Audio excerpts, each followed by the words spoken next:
Thank you, Senator Patrick. Senator Hume. Thank you, Madam Deputy President. I rise today to speak in favour of the Treasury Laws Amendment Enterprise Tax Plan Bill of 2017.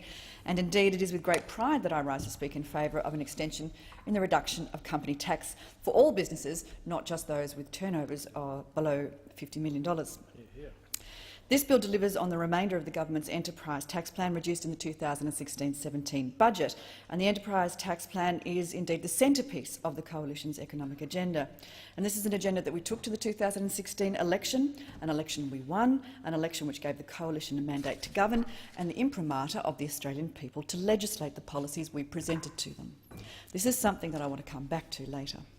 Now, the first element of that plan, legislated almost a year ago for firms earning up to less than $50 million turnover each year, was a watershed change for businesses around the country, and particularly for small businesses earning between $2 million and $10 million in a turnover each year. Because not only does that reduce the company tax rate for those businesses, but also provided businesses that have a turnover up to $10 million access to the small business tax incentives, the instant asset write-off, pooled depreciation and GST on a cash flow basis. And that was a position fiercely resisted by those opposite, but we have already seen just how well it was in fact received. It was a game-changing moment for many small businesses and allowed them the confidence to invest, to grow and employ. And I want to thank my crossbench colleagues who gave the government their open minds and the people of Australia their goodwill and good wishes when they supported that first tranche of company tax cuts. And now we find ourselves again at another watershed moment, and once again we ask for the open minds of the crossbench and we call upon them to demonstrate their goodwill and their good wishes towards the Australian people. The Australian people who will be the beneficiaries of the economic growth that comes from cutting the costs of doing business. The Australian people who are the beneficiaries of increased competitiveness with our overseas counterparts. The Australian people who are the beneficiaries of the increased overseas investment in Australia. And the Australian people who are the beneficiaries of the greater number of jobs created because companies can afford to invest and employ. And the Australian people who, with the demand for employment rising, will see a corresponding rise in real wages, a genuine, sustainable, organic rise in wages, not a confected one through ambit claims for exorbitant minimum wage rises that history shows us, by causing sudden inflation and pricing workers out of the market, does the most harm to the very people it attempts to protect. And the crossbench have indeed demonstrated that good faith and goodwill. Senators Bernardi and Anning and Laneham and Martin have already committed their support for the enterprise tax plan, and I thank them sincerely. So too do I acknowledge our colleagues from One Nation, my fellow senator from Victoria, Senator Hinch, and our new colleague, Senator Storer, for approaching this policy change with an open mind and an intellectual curiosity and a desire for evidence of cause and effect. The vast majority of Australians don't know what goes on into the deliberations of the crossbench, and many of them came to this place in my cohort of 2016, and together we have grown into this chamber. And I think it's important to acknowledge how seriously they take their jobs. Crossbenchers, whether they be independent or minor party aligned, have put up over the years with their fair share of political grandstanding and ideological bellyaching, and the ugliest part of this job, which is bloody-minded opposition, only for the sake of political expedience. And haven't we seen plenty of that in this debate? Because I think that the crossbench know that the evidence is in. Growth can be achieved through cutting company taxes. We've already seen that demonstrated in the first 12 months since the first tranche of the enterprise tax plan. Jobs numbers do increase in response to companies investing back into their business. We've heard an awful lot about economics 101 in this debate. Ironically, the people who mention it most often have never sat in an economics lecture in their lives. My case in point. I have sat in Economics 101 and 102 and 201 and 202 and 301 and 302, Senator Farrell. I have spent 20 years working in businesses that include some of Australia's largest employers, as well as my family's own small business. I understand the concept and the components of risk and return in investment decision-making. I understand the importance of business confidence and competitiveness. And, Madam Deputy President, while I have fought very passionately in this place for government policy many times before, I can honestly say that I believe that the government's enterprise tax plan will be the most significant contributory factor to the growth and competitiveness of our economy that this place can deliver in this term of government. Legislating company tax cuts for all companies, regardless of size, can and will make a significant difference to the competitiveness of Australian businesses, the attractiveness of Australia for foreign investment, and the employment and wages of millions of Australians. Company tax cuts create opportunities for Australian businesses to invest, to grow and employ. Madam Deputy President, no one policy is ever the only solution. But if the enterprise tax plan is not the silver bullet, it certainly is a stainless steel one. Those with a good head on their shoulders and an honest heart in their chest know that there is now a pressing need for Parliament to provide significant tax relief for Australian businesses. Yet the only thing that is standing in the way of the Parliament doing so is the pig-headed recalcitrance and the self-interested political obstructiveness of the Labor Party. So, if logic tells us that company tax cuts, a reduction in the cost of doing business, will encourage investment and growth, and economics tells us that a reduction in company tax cuts, a reduction in the cost of doing business, is a key driver of growth, what possible criticisms, other than political, can be levelled? So the opposition says we can't afford company tax cuts. Well, the Parliamentary Budget Office, as well as Standard & Poor's and other ratings agencies, say that we can. For 5 consecutive budget updates, we have remained on track for a return to budget surplus in 2020-2021. And the 3 major credit ratings agencies have affirmed this forecast by reinstating Australia's AAA credit rating. Indeed, from this year, we will no longer be raising new borrowings to fund everyday expenditure, the first time since the GFC, a year earlier than at budget, and the National Grocery Bill will now no longer go on the National Credit Card. Everyday expenditure is being paid for with everyday revenue. These are the very welcome dividends of prudent fiscal management and a growing economy. But most importantly, during additional estimates, we heard confirmed by the Parliamentary Budget Office that this strong fiscal performance has already factored in the costs of a company tax cut. Moreover, growth outlooks and business confidence indicators generated by the private sector and by private sector providers and used by private sector businesses have also already factored in company tax cuts. The Australian economy is in fact relying on this Parliament to implement the drivers of growth, the drivers of confidence, the drivers of investment and the drivers of employment that we have promised. The opposition has claimed that there is no evidence to suggest that jobs will flow from company tax cuts, but evidence from the tax cuts to small and medium businesses and the promise of company tax cuts to big businesses suggest otherwise. We've already delivered tax cuts to 3.2 small and medium businesses, giving them the flex to grow their business and create more and better paid jobs, and the results cannot be clearer. 400,000 new jobs in the last year alone, 300,000 of them full-time, 15 consecutive months of jobs growth, that's the longest consecutive jobs growth on record, and participation rate at its highest in 7 years. Well, you only need to go to the headlines in today's newspapers to see that Australia's largest employers have committed already to increasing investment and employment in Australia should the company tax cuts pass. And while it's always a giggle for us on this side when Senator Cameron bleats his favourite catch cry in a snide tone of trickle-down economics, the evidence is irrefutable. Senator Cameron, despite an astonishing array of very cushy and well-paid jobs in industry superannuation, is clearly no economist. The opposition has said that reduced company tax cuts won't make Australia more internationally competitive. Well, indeed, yesterday I heard Senator Di Natale, with his career as a GP, who called on his mystical knowledge of Economics 101. Senator Di Natale said, "Why would we even want to compete with America?" I asked the crossbench to ignore the Greens entirely in this debate. Their grasp of economics is almost thin as their grasp on reality. Of course, reducing the company tax cut is going to make Australia more competitive. Prior to January, the United States had the highest corporate tax rate in any country in the OECD. However, when President Trump signed into law the Tax Cuts and Jobs Act of 2017, the United States became open for business. He slashed the corporate tax rate from 35% to 21%. Meanwhile, Australia continues to languish, with the 4th highest corporate tax rate in the OECD.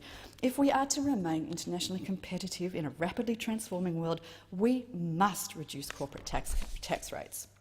The Coalition's enterprise tax plan will do so. It will cut our corporate tax rate to 25% for all businesses, making Australia more competitive with countries like the USA, like the UK and like Singapore. Without that second tranche of enterprise tax plan, our international competitiveness is put at risk. Put simply, inertia is not an option. The opposition has also said that a decrease in company tax, even if it does create jobs, won't raise real wages. Well, I can't understand the logic there because the laws of supply and demand certainly haven't been suspended. If we get the policy settings right, the economic benefits will follow. Continued jobs growth will eat into the capacity of the economy and put upward pressure on wages. And we've already seen above average wages growth in the fastest growing sectors of the economy, like healthcare and education. More importantly, however, the medium-term realisation of the full company tax cuts mean that while wages grow, inflation will not be jolted into action to erode the benefit of those wage rises. The economy is set to grow at a steady and reliable pace, and that is what the Coalition's economic agenda is all about: improving confidence so that businesses invest, reliable economic growth, more jobs, more better-paying jobs for all Australians. The opposition has said that it's comfortable with a two-tiered company tax system. Well, this is the situation we currently find ourselves in. And of course, the problem with a two-tiered company tax system is that it creates a disincentive for growth. If we accept that it is in the interest of this country to encourage Australian businesses to grow, and I think even our colleagues on the other side would concede that point, then we simply cannot have a system where business is disincentivised or de-incentivised to grow beyond $50 million in revenue. A two-tiered system is exactly that, a perverse disincentive for businesses to grow. This will undoubtedly discourage innovation in these companies and seriously undermine the benefits of company tax cuts. And we must always remember that large companies were once small companies. And of course, it's large companies that provide the biggest bang for the buck in terms of economic growth that will come from lowering company tax, lowering taxes on largest businesses. And that was pointed out by my colleague, Senator Patterson, in a fascinating opinion piece that he submitted to the AFR. Large businesses employ more Australians, and certainly we've seen much of the employment growth in this term of government come from those very businesses. How perverse it is that we would consider punishing them now. The opposition says that a company tax cut is a bonus for big business, a bonus for the top end of town. Well, that is politically loaded, opportunistic balderdash. And shame on the opposition for trying to convince the Australian people of such ignorant guff. Australians aren't stupid. Companies don't exist independent of their employees, independent of their owners, their shareholders, their customers, their suppliers. They're comprised. These are the people that a company is comprised of. Companies are little more than the people who own them, who work in them, who buy from them, who sell to them and rely on them. And it's these individuals that pay the company tax through lower wages, through lower investment returns and higher prices, not the business per se. And it's those individuals that will benefit most from a company tax cut. The opposition said that this policy is not about fairness. Well, that is convenient rhetoric that simply disguises ignorance of the facts. I heard Senator Di Natale refer to Germany in his speech to the chamber yesterday, but he conveniently left out the recent findings in that very country that demonstrated that not only does cutting corporate tax rates lead to jobs growth, but those who most need our help are those who stand to benefit the most: women, young workers, low-skilled workers. And this in turn helps to redress economic inequality, an issue about which the Labor Party and the Greens purport to care so deeply. Surely this alone would be compelling enough. Tax cuts lead to jobs and jobs growth for those who need it the most. But the fact is, Madam Deputy President, the opposition don't really need convincing of the benefits of a company tax cut. They already know. They already know. It wasn't so long ago that Mr Shorten himself said reducing the corporate tax rate sees more capital flowing into our domestic economy, which will then flow onto workers in the form of higher wages and thereby improving standards of living. And similarly, the Treasurer, Chris Bowen, the Shadow Treasurer, goodness me, the Shadow Treasurer, Chris Bowen, has also previously stated that it's a Labor thing to have the ambition of reducing company tax because it promotes investment, it creates jobs and it drives growth. Quite extraordinary.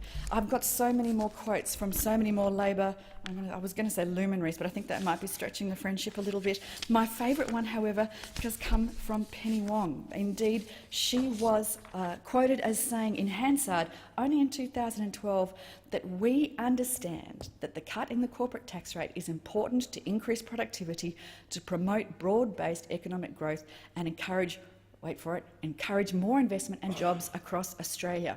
Penny Wong also said on Senator insiders... Senator Hume, I remind you to refer to senators by their correct titles. The Leader of the Opposition in the Senate also said on insiders in 2012, wait for it, lowering of the company tax rate is good economic policy. I don't understand, Madam Deputy President. What has changed for these new apostles of socialism? At what point did they divest their party of the legacy of Hawke and of Keating? At what point did they deny their own beliefs, beliefs that they have stated on the public record time and time again? How did they move so far to the left that they could make Lenin blush? The opposition leader clearly, blindly mimics Jeremy Corbyn and Bernie Sanders' rhetoric of class warfare, but I don't want to insult Jeremy Corbyn and Bernie Sanders, because for all their radical socialist tendencies, at least they actually believe in what they say. Madam Deputy President, the basest political opportunism and expedience is the only explanation to this mindless opportunism to good, sound, logical economic policy. Let me quote somebody else. It's again the opposition leader, Mr Shorten, on an interview on Sky with Kieran Gilbert only a few years ago. I love this one. Any student of Australian business and economic history since the mid-1980s knows that part of Australia's success was derived through the reduction in the company tax rate. We need to be able to make life easier for Australian businesses. And again, this is to ACOS. Friends, corporate tax reform helps Australia's private sector grow, and it creates jobs right up and down the income ladder.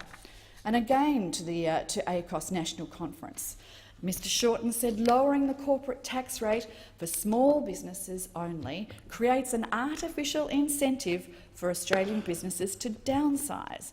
In worst-case scenarios, some businesses may actually lay people off to get small, and the size-based different tax treatment would create a glass ceiling on the business workforce growth. Instead, what we want to do is create a level playing field, regardless of the size of the company. This is from Mr Shorten himself. Reducing the corporate tax rate sees more capital flowing into our domestic economy, which will then flow onto workers in the form of higher wages, thereby improving the standards of living. It's quite extraordinary how the rhetoric has changed in such an extraordinarily short period of time. What has happened? What has created this turnaround? I can't identify any single economic factor that would have contributed to a change in thinking. However, I can identify political factors. I can identify political expedience, and I think our crossbench colleagues can too. It's become all too clear, all too apparent, that this opposition is the most anti-business, anti-growth, anti-jobs opposition that we have seen since Whitlam. The Parliament know it, the economists know it, the real economists, not the economics 101 that we hear bleated from the other side.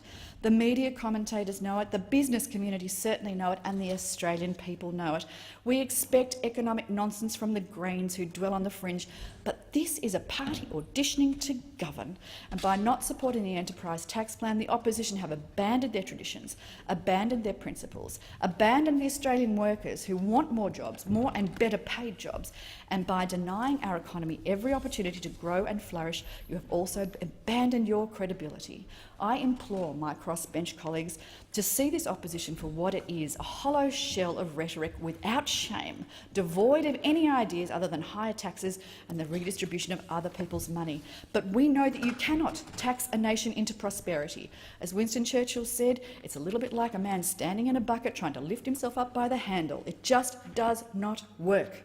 I implore my crossbench colleagues to look past the bloody mindless noise of the opposition and see this for a policy, an opportunity that it presents our country. The evidence is compelling, and I know your hearts are in the right place. Your constituents have charged you with the responsibility of progressing our nation. Pass this bill and help progress a policy agenda that will keep Australia competitive, grow the economy, allow businesses to invest and employ and create more and better paying jobs. Hear, hear.